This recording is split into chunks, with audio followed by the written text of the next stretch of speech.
the middle of our summer here in South Africa, and today's going to be another scorcher of a day. I can actually feel the sun on my arms burning already. And I thought it would be time for a garden tour again, just before we start harvesting and planting in some more seedlings for autumn. I thought let's just start here with the with my butternut. Actually, I wanted to show you on the other side of the fence how the butternut has gone through, and it's just, I mean, look at the size of these leaves. Now, the roots are on the other side of the fence, so it never gets watered on this side, and it still does get powdery mildew in there, but that's okay. Which the reason I point that out is because it's not about whether you are watering on your leaves or not. I think that doesn't make a difference. It's going to get it anyways. Ah, that one is dead. Here we go. Look at that. There's one in here. So I put it in the little bag, because if I don't, then you can see they get stung and then they just die before they've even gotten anywhere. That one just fell off right there. So it really has been a good thing to put them in those little net bags. This is in this bed I had thought I would plant some yellow peppers. They really are disappointing. This is from seed that I saved from last year, and I should have just left those plants in, because I have read that they will do better on the second year. And they are perennial, so you don't need to pull them out. So I'll leave these ones now, and then I'll see how they go next season. Last night we harvested our first sweet corn. I'm so impressed with that. With this lot here, you can see a nice one. It's actually probably ready for harvesting now. And in this bed they did so well. I put them all over the vegetable garden, and it was really disappointing. Maybe it was also the variety that I chose, but I think on that side, specifically in the one bed I'll show you, there was just not enough sun there. If we have a look here, this butternut, it's probably ready for harvesting in there. Now I thought, wow, that's big. And then I got this one. Well, this one it's outgrown its little bag, which is a bit of a problem, because now the stink bugs can still sting it through the little baggie. But I mean, that is a massive one. These are contender bush beans, and they've been in for a number of months now, and they almost died back completely. But look, there they came back again. I was amazed. Even looking here, there's some more little flowers. They've got it still, but they did get some spider mites on it. There's these millies, these sweet corns, okay, they're the same variety as the ones that I planted there. I actually planted them at a similar time, but they were in between the baby marrow, and I thought, they will just grow up through it. But it really didn't do them any favors, so they didn't grow very tall, and they give these little tiddly things, but they're okay. It's not too bad. And then the baby marrow are still, they've also been in here for a couple of months. You can see, and over there is some more. So they really have been amazing in the garden. I planted these marigolds. I didn't realize that they were going to get this big. So they're a little bit of a problem. I thought they would just be the small ones like I had over there. And our kale, this is, we don't really eat kale. We tried. It's not exactly something that our family enjoys very much, but our animals enjoy it very much. So the rabbits and the chickens, actually it's mainly just kept for the rabbits now. Now this, you'll notice this is sweet potato, and this is the orange one. I actually bought it from a supermarket, and I kept one. I planted it, and it was so sweet. It is much sweeter than the white one. So I'm excited to see how much we're going to get from this. Still got some carrots and clay soil. This was a clay based sort of compost which I got given. They didn't do so well in this soil, so I won't plant them on this side. I'll plant them on the other side again. But I'm very impressed with my aubergines, eggplants, whatever you want to call them. Although there's only one per plant, and something has been going at its leaves. I'm not exactly sure what it is. Oh, look. I wonder if that is the ladybird's eggs now. Hope so. We need more of them. And then I planted some more bush beans. These are not the contender ones. They just, I don't know what they actually are. I just said bush beans. And then against the wall here, on a compost, you can walk on the beds. You don't have to worry about that. These are gem squash. Now they're an interesting one in that they sort of more like a bush gem squash. So they're going to be a lot more like a baby marrow kind of plant, and not creeping variety like a butternut or pumpkins, which I'm happy for, because then it doesn't take up so much space. Because you can see this plant of this big butternut, its roots are all the way down there, and it's going through here, and it's here by my little tripod trellis, and there it is coming out. So they do take an awful lot of space. So while we're here, then I'll show you, these are climbing beans. These are the Witzer variety. Something is happening here. I'm not exactly sure. I've got an awful lot of stink bugs, so I'm not sure if they are doing damage to the pods, but it's producing quite a lot. Specifically, oh, there's one. Look at it. You see now, they're all over the place. I'm not sure.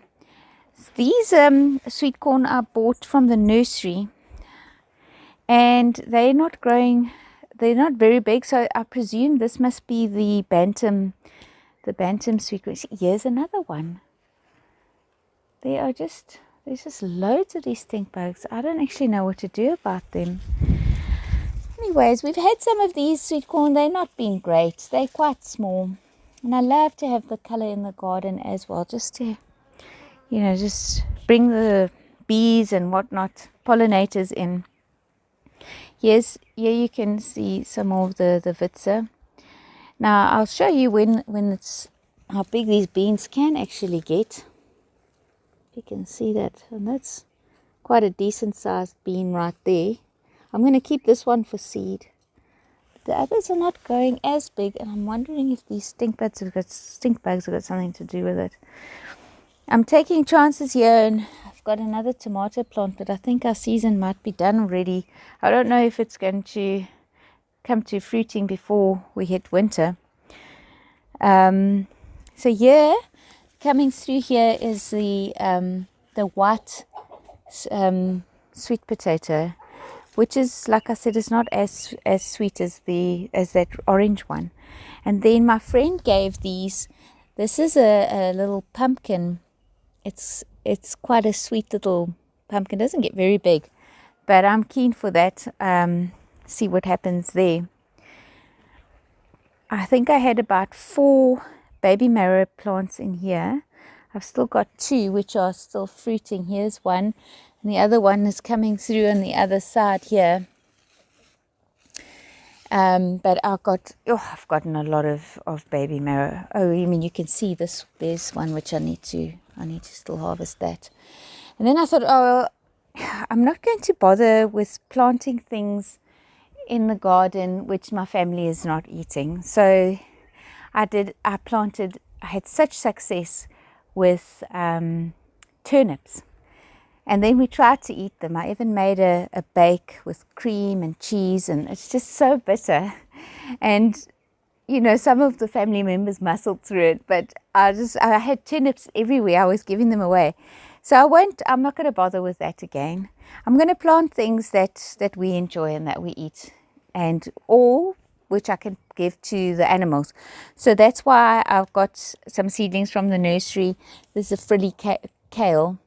I just got 6 little plants and planted them out last week. So they're still quite small. And then in between are some bush beans, not doing so well here for some reason. Possibly because the baby marrow plants were still in when I planted the seeds. So the plan is I'm going to have the carrots in the middle, and then along the sides I'm going to put in the peas. And when that bed over there is done, I'll put some more peas in there. Here are some more sweet peppers, red ones. They're not doing amazing. They're not amazing, but maybe they will still perform, because they also had there was some radish in between here. So when the radish was still in, I planted in the peppers, the bell peppers, and on the corners here there were these big marigolds, which I eventually just took out. It was just overshadowing everything there. And here I have a grenadilla, which I'm not sure where I want to plant it yet, so it's still in its pot. My friend gave that one to me. And then I thought I'll give potatoes another go. Also, haven't had a great success with the potatoes this year. Actually, I've never really had great success with potatoes, but I'm not going to give up. I'm just going to keep moving around and trying to find a bed that works, and then that will be my potato bed every year.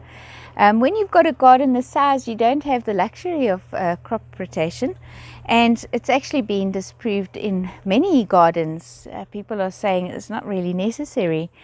And then here's my little fig, which my friend gave, and it's amazing how well it's doing. I'll plant it out into a bigger pot soon, and maybe next year we can have some figs, and that's going to be great. I want to pull these out.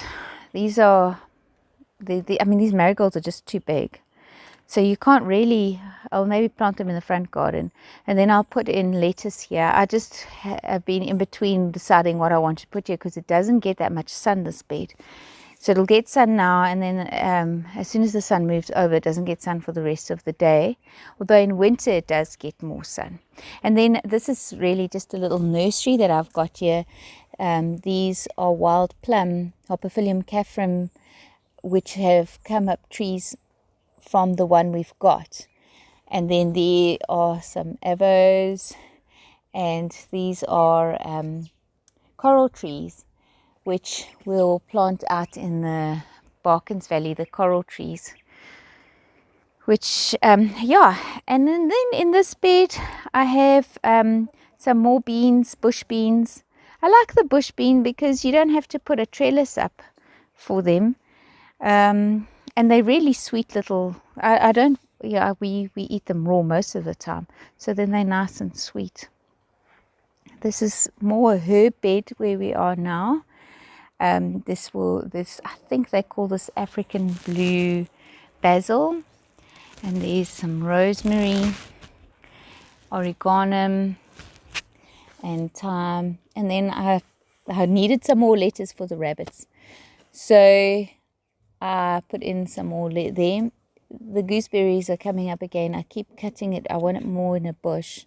And then, back there's some sage. And then I had cut this. These are pepper dews. I had cut them right back because I actually thought, I don't really want them because it's quite a job to bottle them. But cutting them back has done them such amazing good service. Because the fruiting it's much bigger than it was. Before I cut it back, this would be the maximum sort of size of what you would get. So maybe I should thin it out a bit. Maybe I'll keep getting these big ones. Anyways, so this pepper dews are doing really well. And our bananas, I don't know. They did say you can plant them in a pot. They are growing, but on the tag it did say you can harvest or it will fruit in 10 months, but that's not the case at all. Here's some more thyme. I stuck in some more gooseberries. They're quite weeds. I mean, you can see this is the only weed that I have in the garden is the gooseberries. But here's some more carrots. And my strawberries surprised me. They gave a flush of strawberries and then they were very disappointing, watery, and they were not nice at all. And then it got another flush and they were beautiful. They weren't very big, but they were certainly very sweet. So they're sending out their little runners now, and I'm hoping that next season we'll get some more, and then just some more lettuce on this side. Yeah, and then on this bed is the resident sweet potato bed. I think what I'll do this year is I think I'll actually pull it all out, because normally what I do is I just stick my hand in here, dig around, and I'll feel for some sweet potatoes and then I'll pull them out. But I think what I'm going to do is actually clear the bed completely and then see where we go. But they keep coming back, they keep just coming up. Something is having a go at its leaves and I can't quite figure out what it is. We also I've got now from the nursery, I brought in a leaf miner, sadly. So it's really enjoying but it's still thriving, it's still doing okay. And of course my good old faithful lemon tree is just fruiting. It just keeps fruiting year after year. And it just actually month after month, it doesn't ever stop fruiting. You're never going to get a time when there's not going to be lemons on this tree. So this is an absolute joy. It is a problem though, casting a little bit too much shade, but that's okay. I'll plant lettuce. The lettuce don't mind. They don't mind having some shade, because specifically, today I think it's probably going to be about 30 degrees Celsius. And so then they will be very grateful for the shade. I also I haven't pulled out all the celery. I leave it there because I break your pieces and give it to the rabbits. They enjoy that very much. And there's my other banana, and this is my kumquat.